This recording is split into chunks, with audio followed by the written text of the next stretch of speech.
So the point is, not everything that happens after vaccination is the fault of the vaccine.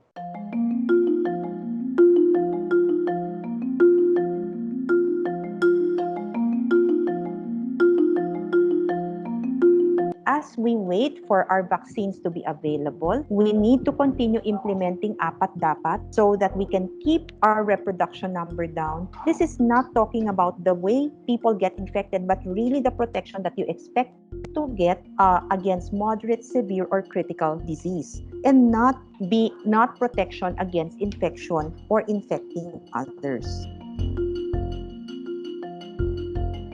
The precautions that are implemented after vaccination are really just to avoid being confused if you do develop some kind of symptoms.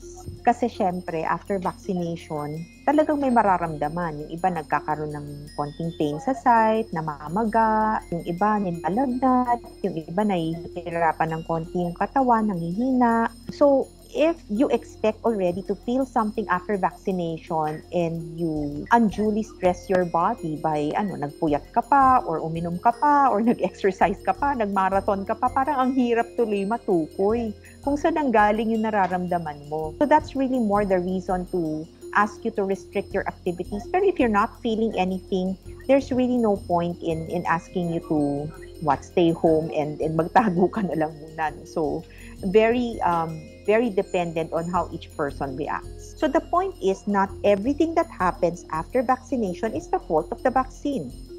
But we want to keep on observing and making sure that all of these events are documented, because if they happen to be rare events, then that's also something that we need to warn people about.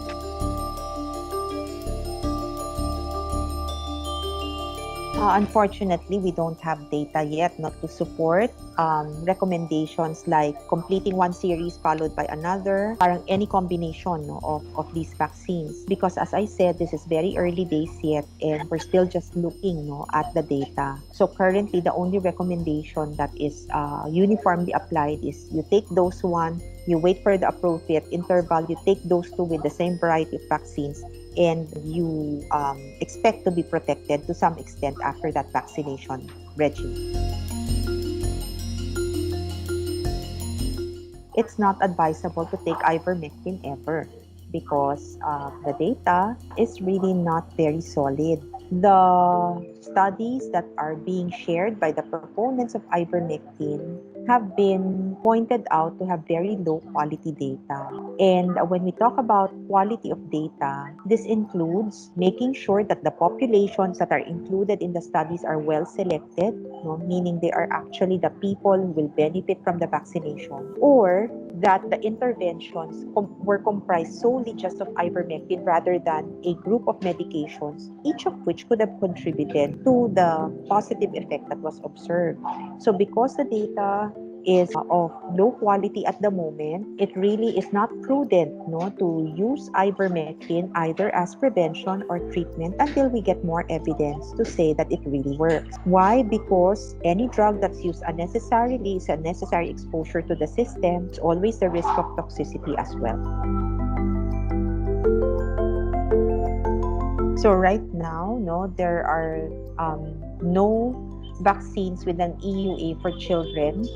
The studies that are looking at pediatric population vaccination are still just starting off. We're hoping that we will have some completed data by the end of the year so that by next year we will be able to start a pediatric vaccination program. Pero sa ngayon, wala pa.